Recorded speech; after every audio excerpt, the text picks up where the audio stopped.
Hi, and welcome to Academic Compliance Academy. In this video, I'm going to talk about rules versus standards and compliance. So in a previous video, I divided law into soft law and hard law. In this video, we're going to take a dive in and try to divide hard law into further segmentation. And this is where rules versus standards come in. Rules versus standards are two concepts coming from the research discipline of law and economics, and especially economics of lawmaking. They represent kind of a continuum on how specific a legal provision has to be created,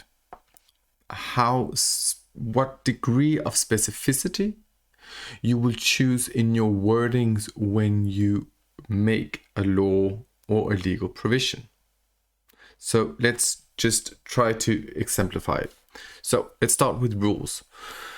We all know what the terminology rule really refers to. So rule defines a clear commitment or a clear requirement or a prohibition.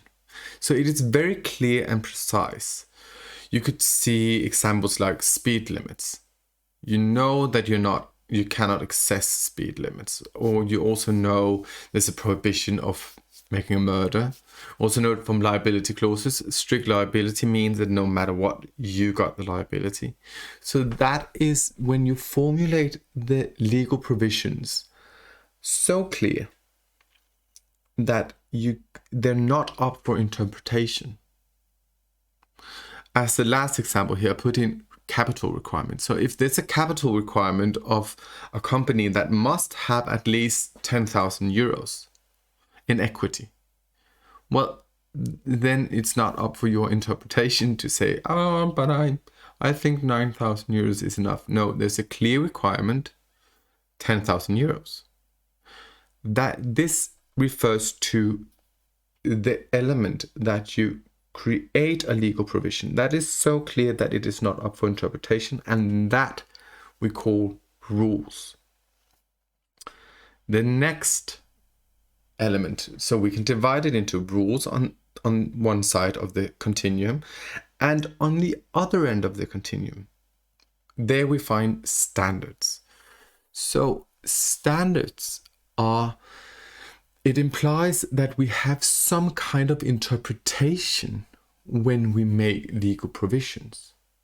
So when we write the law, we do not specify it in the same degree because the way you comply with the law depends on circumstances and different surroundings, different risk factors. So we cannot write it into the law because then then you had to put in too much work if you had to describe your responsibility in every single possible reaction or behavior that one person might make. So we know that sometimes we need to make a standard rule that says, okay, good behavior, or I put in some examples here like good practice, fit and proper. So in terms of in the financial sector, we all know that before you can enter an executive board, you need to, or be a CEO, you need to be fit and proper. So that's an assessment that a competent authority will make to see, okay, is this person fit and proper to have this specific position in this financial company. You cannot read from the law text regarding fit and proper what the actual demands are, because it will say like need of experience and like very vast kind of concepts that you cannot put a pin to and say, okay, so now I'm there, now I am fit and proper, because it's an assessment. And it's the same we see when we have culpable liability. Not always clear when it turns and you actually become liable. And in all these areas where we find that the law needs to be up for interpretation, typically by court. There we use a more vast like not that clear formulation, less specific formulation in the actual wording of the legal provision, because it has to be up for interpretation. So that is standard. So we have the very clear rules in one end, and then we have standards in the other end. I just put in a note here because I know that standards can also be sector standards, or the word is used in many different ways. And some also regard the UN Global Compact, like that's a standard that we need to comply to. So just to make it clear, when we talk law and economics and rules versus standards, that's why I'd always say together, rules versus standards. We're talking about the specificity of the regulation, the type of legal provision, and not company standards or sector standards or ISO standards or anything like that. We're talking about the legal formulation. So, just to make it clear, every legal provision, and you can try to test this, take a legal provision from any law that you work with, any legal provision will be able to be placed in this continuum, because it might be clear in some areas that it maybe address only one specific company type, but then it might be vast and general in the formulation later on in the provision, which turns more towards the standard.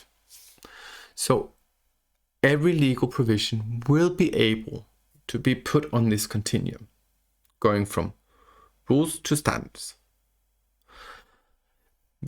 This is so important that we know, and that we can try just to test it yourself. Take a legal provision and try to analyze. Typically, we would be in between. Majority of rules would both have something that is very specific and general at the same time. But try to put it on this and maybe discuss a few legal provisions to get the mind of like, so how is this? Because how does it work? Because this continuum is a legal tool in lawmaking. And we need to understand legislators' way of making law. And why do we need that? Well, of course, because we need to comply. So, I've said it before, before we can comply to anything, we need to know the background. We need to understand what we're complying to. So we understand the law, we understand the aim of the law. Now we go into the different provisions in the law text. And there we also need to understand what was the thought behind the actual wording, the actual formulation in this specific legal provision. When we understand that and put it in a rules versus standard continuum, then you can also flip it around and understand what legislator wanted you to do.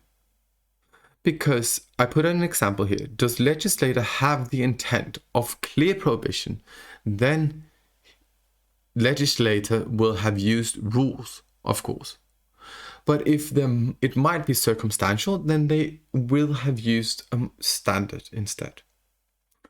So in general, we know that the further right on this scale, which means towards standards, the more external objectives must be considered in terms of your compliance assessment. So you cannot just say like, oh, so there's not a fit and proper, but a good behavior or something. And I think we're doing good behavior here. I think we're in line with the regulation. You need to understand that when we're talking standards, you need to have a broader picture and actually assess your company even member states need to do this because they need to see if their behavior aligns with EU regulation on this matter, because EU regulation can also be divided and put into this kind of continuum. So there is one thing that we need to be aware of, and that is, of course, because we're not just talking about regulatory compliance, we're also talking about risk-based compliance. So within the risk-based regulation, we need to be aware that even rules that are very clear might, I've said this before, but you might have to put in more, heighten your, increase your standard above the rules depending on your risk. So even if there is a minimum requirement of something, a certain behavior, if you're dealing with high risk customers, high risk area, if this is a high risk field, you might just, for the sake of securing compliance, raise the limitation or the requirement, the legal requirement, just a bit to secure that you have done more, that you actually have assessed, and that is your way to mitigate the risk picture, even though the regulation only requires something less. So this was a video on rules versus standards. It's very important to understand this continuum when you have to understand what legislator wants you to do and thereby comply to it. So stay tuned, subscribe to this channel. There's a lot more to come, and let's just talk more about compliance.